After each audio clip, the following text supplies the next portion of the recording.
आदरणीय अध्यक्ष महोदय, अभी कुछ दिन पहले बीजेपी का एक बहुत बड़ा नेता मिला मेरे को। उससे काफ़ी लंबी चर्चा हुई मेरी। आप सब सुनोगे तो रोंगटे खड़े हो जाएंगे। उसने मेरे से पूछा कि केजरीवाल जी, आपको क्या लगता है, मोदी जी अडानी की इतनी मदद क्यों करते हैं? मैंने कहा दोस्त हैं दोनों, इसलिए करते हैं। कहते बस इसलिए। कहते मोदी जी ने आज तक किसी के लिए कुछ नहीं करा, अपनी वाइफ के लिए कुछ नहीं करा,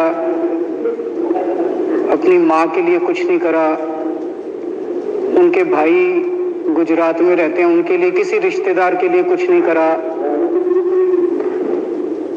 राजनीतिक गुरु के लिए कुछ नहीं किया। वो अपने दोस्त के लिए इतना कुछ करेंगे, ऐसा कैसे हो सकता है? अरे कहना क्या चाहते हो? दोस्त पे इतने मेहरबान क्यों है? ऐसी भी क्या दोस्ती है? आज के जमाने में कौन कोई भाई के लिए कुछ नहीं करता, दोस्त के लिए कौन करता है? तो मैंने कहा फिर क्या मामला है? कहते आप खुद सोचो, इतना बड़ा क्राइसिस हुआ, हिंडनबर्ग की रिपोर्ट आई, चारों तरफ थू थू हुई, पूरा क्रैश कर गया अडानी ग्रुप। मोदी जी इतने स्वार्थी आदमी है कि अगर केवल मामला दोस्ती तक होता तो 2 मिनट में उसको साइड करते और कहते मेरा कोई लेना देना नहीं इससे। अभी भी उसको बचाने में लगे हुए हैं। कभी एसबीआई को कह रहे हैं इसको पैसे दो, आज अखबार में आया पीएफ वालों को भी बोला इसको पैसे दो। सारी एजेंसी अभी भी उसको पूरी तरह से उसको बचाने में लगे हुए हैं। तो मैं भी अचंभे में रह गया कि मामला तो कुछ अलग ही है। क्यों ऐसा भी क्या दोस्त हो गया कि दोस्त डूब रहा है और फिर भी उसको पूरी तरह से, इतना बड़ा पॉलिटिशियन है, पॉलिटिशियन के लिए तो परसेप्शन सबसे इंपॉर्टेंट होती है। कोई आसपास वाला अगर कहीं, वो तो आदमी कह देता है यार मेरे से मिलना बंद कर दियो कल से, वो उसको अभी भी बचाने में लगे हुए हैं। और उसने मेरे को बताया कि, मैंने कहा फिर मामला क्या है? तो कहता है जी अडानी तो केवल फ्रंट है, अडानी में सारा पैसा मोदी का लगा हुआ है। मैंने कहा ये कैसे हो सकता है? ये नहीं हो सकता। कहते हैं अडानी के अंदर सारा पैसा मोदी जी का लगा हुआ है, अडानी केवल फ्रंट है, अडानी तो केवल मोदी जी का पैसा मैनेज करता है, मैनेजर है। उसको 10%, 15%, 20% इतनी कमीशन मिलती है, बाकी सारा का सारा पैसा मोदी जी का लगा हुआ है। अगर कल को जांच हो गई, जेपीसी बैठ गई, ईडी की जांच हो गई, सीबीआई की जांच हो गई, तो अडानी नहीं डूबेगा, मोदी जी डूबेंगे। जिस दिन अडानी डूबा उस दिन मोदी जी डूबेंगे। मैंने कहा यार उनको पैसे की क्या जरूरत है, प्रधानमंत्री जी को, मोदी जी को, उनके ना आगे कोई ना पीछे कोई, उनको क्या पैसे की जरूरत है? तो कहता है सर पैसे की हवस होती है, लत होती है। कहता है इतने दुनिया में इतने बड़े बड़े अमीर आदमी हैं, उनको कोई अब और पैसे की थोड़ी जरूरत है, लगे पड़े हैं सारे, और पैसा और पैसा और पैसा। बोला हवस होती है। बोला जिस दिन अडानी दुनिया का सेकंड रिचेस्ट मैन बना था, अडानी दुनिया का सेकंड रिचेस्ट मैन नहीं बना था, मोदी जी दुनिया के सेकंड रिचेस्ट मैन बने थे। और अब मोदी जी का ख्वाब है, उनका सपना है कि वो दुनिया के रिचेस्ट मैन बनना चाहते हैं। प्रधानमंत्री तो बन गए, वो दुनिया के रिचेस्ट मैन बनना चाहते हैं। फिर उसने मेरे को एक एक करके, मैं बड़ा धीरे धीरे उसकी बातों पे, पहले तो मैं एकदम शॉक हो गया, ये कह क्या रहा है कि अडानी के अंदर सारा पैसा मोदी जी का लगा है। फिर मैं धीरे धीरे उसने एक एक करके बातें खोल के समझानी चालू की। कहता है मोदी जी श्रीलंका गए, श्रीलंका के राष्ट्रपति राजापाक्सा हैं। राजापाक्सा को मोदी जी ने जबरदस्ती करके वहां का विंड प्रोजेक्ट अडानी को दिलाया। क्यों दिलाया? मैं आप लोगों से पूछना चाहता हूं, आप में से कोई विदेश जाएगा तो वहां की किसी एजेंसी को जबरदस्ती करके अपने भाई को, रिश्तेदार को ठेका दिला के आओगे क्या? ऐसे कोई करता है क्या? मोदी जी ने जबरदस्ती राजपाक्षा के ऊपर प्रेशर डाल के वहां का विंड प्रोजेक्ट अडानी को दिलाया। अडानी को नहीं दिलाया, खुद लिया वो प्रोजेक्ट। वो मोदी जी का प्रोजेक्ट है, वो अडानी का। समझ रहे हो? समझ रहे हो? समझ रहे हो ना? का प्रोजेक्ट नहीं है। और ये बात कैसे निकली? वहां का जो बिजली बोर्ड है श्रीलंका का, जैसे अपने यहाँ स्टैंडिंग कमेटी है असेंबली की, पार्लियामेंट की स्टैंडिंग कमेटी है, वैसे उनकी भी पार्लियामेंट की स्टैंडिंग कमेटी होती है। तो वहां पे पार्लियामेंट की, श्रीलंका की पार्लियामेंट की स्टैंडिंग कमेटी ने जब उनके बिजली बोर्ड के चेयरमैन को बुलाया और बोले तूने ये प्रोजेक्ट अडानी को क्यों दिया, तो उसने कहा जी राजपाक्षा साहब ने मेरे को बुलाया था, उन्होंने कहा मोदी जी मेरे पे बहुत प्रेशर डाल रहे हैं कि ये प्रोजेक्ट अडानी को दो। मोदी जी बांग्लादेश गए, बांग्लादेश वालों को बिजली खरीदनी थी, 1500 मेगावाट बिजली 25 साल के लिए। मोदी जी ने वो प्रोजेक्ट भी अडानी जी को दिला दिया। अडानी को नहीं दिलाया, मोदी जी ने वो प्रोजेक्ट खुद लिया। 25 साल तक 1500 मेगावाट बिजली खरीदने का प्रोजेक्ट बांग्लादेश का, वो भी मोदी जी ले आए अपने नाम पे। इजराइल गए, इजराइल के साथ भारत ने कई सारे रक्षा सौदे किए, रक्षा सौदे, वो सारे के सारे रक्षा सौदे अडानी को दे दिए। अडानी को नहीं दिए, मोदी जी ने खुद लिए। अभी 2-3 साल पहले 6 एयरपोर्ट की नीलामी हुई प्राइवेटाइजेशन के लिए, सरकार ने उनकी नीलामी करी हुई, प्राइवेट प्लेयर आके लो। उसमें एक कंडीशन थी कि उसी को दिया जाएंगे ये एयरपोर्ट जिसने पहले एयरपोर्ट का काम कर रखा है। हर सरकारी ठेके में होती है, हम सड़क बनाते हैं, कहते हैं भाई सड़क, जिसको ठेकेदार को सड़क बनाने का एक्सपीरियंस है उसी को दिया जाएगा। हम बिल्डिंग बनाते हैं, हम कहते हैं भाई ये पानी के वाटर ट्रीटमेंट प्लांट लगाते हैं, हम कहते हैं भाई जिसने WTP वाटर ट्रीटमेंट प्लांट इतने लगा रखे हैं उसी को दिया जाएगा। हम सीवेज ट्रीटमेंट प्लांट बनाते हैं, हम कहते हैं जिसको 20 साल का एक्सपीरियंस है, 15 साल का है, उसी को। इसमें भी ये कंडीशन थी कि जिसने इतने साल तक एयरपोर्ट चलाने का काम कर रखा उसी को दिया जाएगा। अब अडानी ने तो कर नहीं, मोदी जी ने तो कर नहीं रखा था, अडानी ने तो कर नहीं रखा था, तो क्या करते हैं? आखिरी मोमेंट पे वो कंडीशन हटा दी गई, बोले कोई एक्सपीरियंस की जरूरत नहीं है। 6 एयरपोर्ट नीलामी पे थे, 6 के 6 एयरपोर्ट अडानी को दे दिए, अडानी को नहीं दिए। मोदी जी ने वो खुद 6 के 6 एयरपोर्ट खुद अपने नाम कर लिए।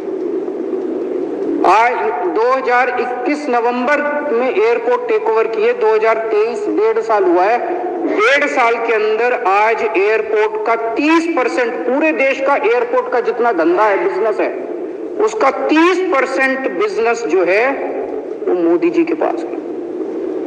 30%, 1.5 साल के अंदर इतना बड़ा भारत देश, इतने एयरपोर्ट, 30% एयरपोर्ट का बिजनेस आज मोदी जी के पास है। एक और बड़ी इंटरेस्टिंग चीज हो रही है, ये ईडी और सीबीआई को इस्तेमाल करके बंदूक यहां रख के लोगों की फैक्ट्रियां छीनी जा रही हैं। मतलब 10 अक्टूबर 2018 को 10 अक्टूबर 2018 को कृष्णापट्टनम पोर्ट के ऊपर इनकम टैक्स की रेड हुई और 6 अप्रैल 2020 को 1.5 साल बाद वो पूरा एयरपोर्ट अडानी ने खरीद लिया। उसके यहाँ बंदूक रखते, उसको कहा या तो दे दे और या जेल। तो वो अडानी ने नहीं खरीदा, वो मोदी जी के पास चला गया कृष्णापट्टनम एयरपोर्ट। 10 दिसंबर 2020 को ACC और अंबुजा सीमेंट पे रेड हुई और 2 साल बाद 16 अक्टूबर 2022 को दोनों सीमेंट प्लांट मोदी जी के पास चले गए। 2020 जुलाई को मुंबई एयरपोर्ट का मालिक था GVK, उसके ऊपर CBI और ED की रेड हुई, FIR हुई और 1 महीने बाद मुंबई एयरपोर्ट जो है वो मोदी जी के पास चला गया, अडानी के पास चला गया। तो ED और CBI पे रेड कराते हैं, उसको धमकाते हैं फैक्ट्री वाले को, कंपनी वाले को कि या तो जेल जा और या तेरी फैक्ट्री हमको दे दे। ये इधर तो सुनते थे हरियाणा की तरफ एक कच्ची, इधर इसकी फैक्ट्री छीन ली, पंजाब में भी सुनते थे इसकी भी फैक्ट्री छीन ली, इसकी। पूरे देश के अंदर ये इतनी गुंडागर्दी मची पड़ी है कि ईडी की रेड करा देते हैं, सीबीआई की रेड करा देते हैं, यहाँ बंदूक रखते हैं और कहते हैं या तो फैक्ट्री दे दे और या जेल जा। तो क्या चल क्या रहा है इस देश के अंदर? इन्होंने अभी थोड़े दिन पहले ऑर्डर निकाला कि सारे जितने पावर प्लांट हैं, जितनी राज्य सरकारें हैं, पंजाब सरकार की, हमारी जो सरकार है, उनके पास भी ऑर्डर आया, सारी सरकारों को जितना उनका कोयले की रिक्वायरमेंट है उसमें से 10% कोयला इंपोर्टेड इस्तेमाल करना पड़ेगा। और इंपोर्ट केवल मोदी जी करते थे, अडानी करता था। तो इसका मतलब आपको 10% अपना कोयला कंपलसरी, जरूरत नहीं है आपको कोयले की, लेकिन 10% कोयला आपको अडानी से खरीदना पड़ेगा। हमारे देश का कोयला 2000 रुपए टन है, इंपोर्टेड कोयला 20,000 रुपए टन है। 10 गुना दाम के ऊपर आपको अडानी से यानी कि मोदी जी से कोयला खरीदना पड़ेगा। इन्होंने सुप्रीम कोर्ट का एक और, जब कोयला घोटाला हुआ था अपने देश के अंदर, तो सुप्रीम कोर्ट ने आदेश दिया था कि अब कोयले की खदानें किसी भी प्राइवेट वाले को नहीं दी जाएंगी, सारी खदानें सरकारें। तो इन्होंने कुछ खदानें राजस्थान सरकार को दे दी, कुछ खदानें छत्तीसगढ़ सरकार को, कुछ खदानें पंजाब सरकार को, सरकारों में बांट दी। बाकी पूरे देश में केवल राज्य सरकारों के पास खदानें हैं। केवल अडानी के केस में उन्होंने एक्सेप्शन करके अडानी को कोयले की खदानें दे दी और उसमें भी ऑर्डर कर दिया कि 4000 कैलोरी से कम वाला कोयला जो है उसको रिजेक्टेड माल माना जाएगा, जबकि वो सबसे अच्छा कोयला माना जाता है और वो रिजेक्टेड माल इसको फ्री में मिलता है। तो कम से कम 2800 करोड़ रुपए का कोयला हर साल फ्री में मोदी जी ले जाते हैं।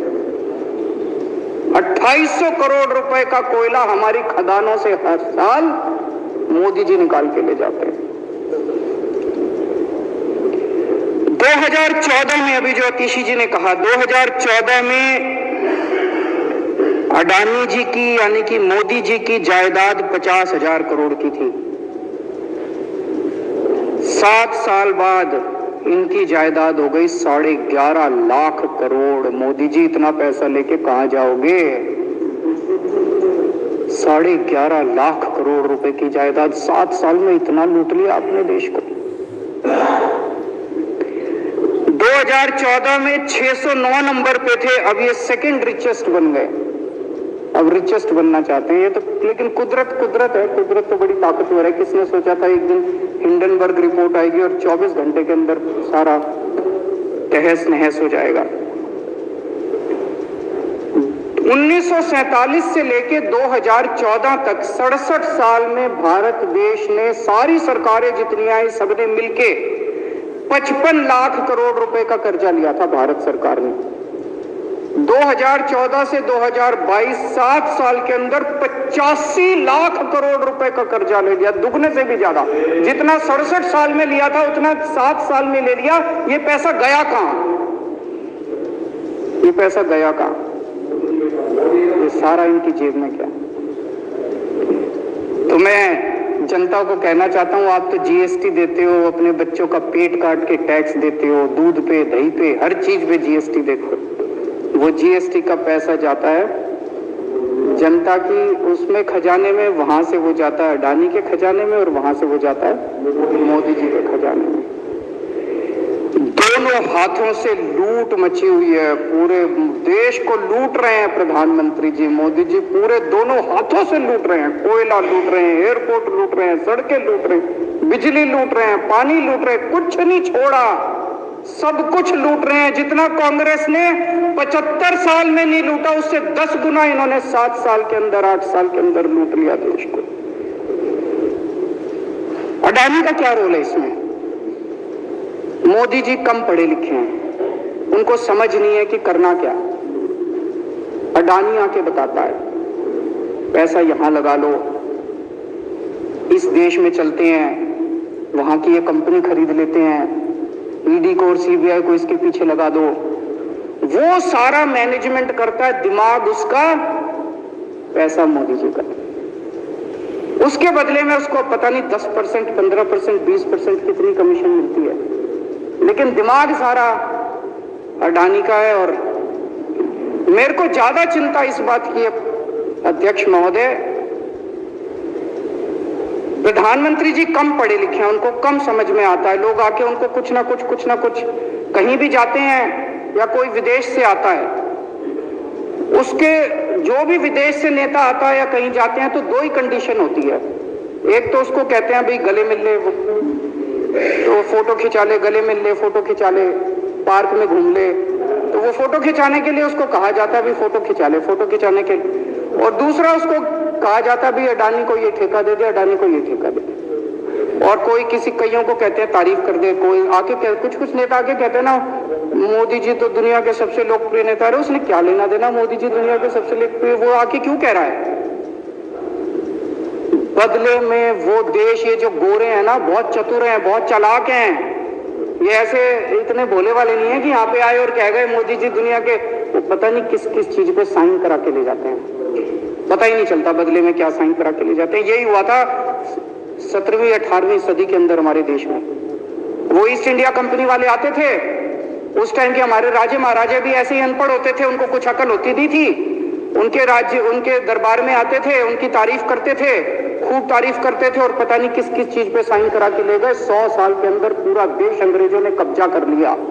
वही हाल अब हो रहा अपने देश का कि हमारे कम पढ़े लिखे प्रधानमंत्री हैं, पैसे की हवस है, और मतलब जो भी आता है 2 लाइन उनके उसमें बोल दे, गले मिल ले, पार्क में घूम ले, अडानी को 2 कंपनियों का ठेका दे दे, बदले में पता नहीं देश का क्या क्या बेच दिया इन लोगों ने।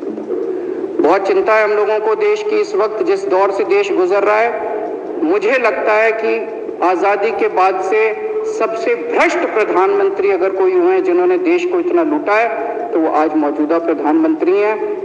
और उसके ऊपर कम पढ़े लिखे हैं, उनको कुछ पता नहीं, कोई कुछ भी उनसे साइन करा के ले जाता है, किसी को कुछ पता नहीं चलता।